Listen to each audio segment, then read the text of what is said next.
Hi everyone, welcome to my channel where I share some of the craziest stories from my life as a landlord. Today I'm going to tell you a crazy story that was told to me by one of my peers. In the heart of the city, nestled among rows of aging brownstones, stood a peculiar apartment building that seemed to defy the laws of both architecture and common sense. I, a tenant of this curious structure, have borne witness to the relentless whims of Mr. Hinckley, our landlord, whose passion for unpermitted renovations knew no bounds. It began subtly enough. A new mailbox here, an oddly placed window there. But as weeks turned into months, the additions became more audacious and, frankly, more perilous. The first sign of trouble was the staircase to nowhere. One morning we awoke to find a set of rickety wooden steps ascending the side of the building, leading to a door that opened to a sheer drop. Complaints were lodged, but Mr. Hinckley simply chuckled, assuring us it was all part of his grand design. The grand design, as it turned out, was a labyrinth of haphazard innovation. A balcony was bolted onto the third floor, held aloft by what appeared to be sheer willpower. The fire escape twisted into a metal pretzel, a modern art piece more than a means of egress. And then there was the water feature, an indoor waterfall that cascaded down the stairwell, pooling in the lobby and causing more than one unsuspecting visitor to slip.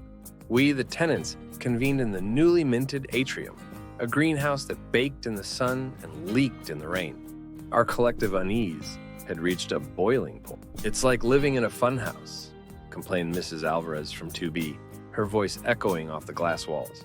"I'm pretty sure my room wasn't slanted when I moved in," grumbled Mr. Jacobs, trying to balance a cup of coffee on his uneven table. The final straw came with the elevator. In a fit of inspiration, Mr. Hinckley replaced our reliable lift with a contraption that resembled a birdcage and operated with the unpredictability of a carnival ride. It was after Mrs. Chen from 4A got stuck between floors for the better part of an afternoon that we decided to take action.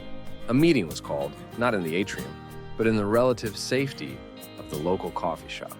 Over the din of espresso machines, we plotted our course. Legal avenues were discussed. City inspectors were called, and a collective letter of grievance was drafted. The day the inspectors arrived, Mr. Hinckley greeted them with the wide-eyed innocence of a child showing off a sandcastle. They were not impressed. Citations were issued, fines were levied, and orders to undo the most egregious of the additions were handed down. As I sit now in my apartment, the sounds of deconstruction echoing through the walls, I can't help but feel a twinge of sympathy for Mr. Hinckley. His vision, though misguided, was born of a desire to create something unique, something memorable.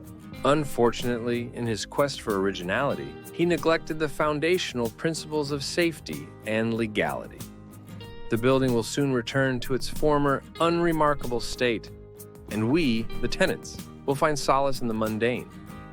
Yet, I suspect in years to come, we'll recount tales of the time we lived in a place where the extraordinary was just part of the everyday. And our landlord, the unwitting architect of chaos, tried to touch the sky. I hope you enjoyed this story and learned something from it. If you did, please give this video a thumbs up and subscribe to my channel for more crazy stories.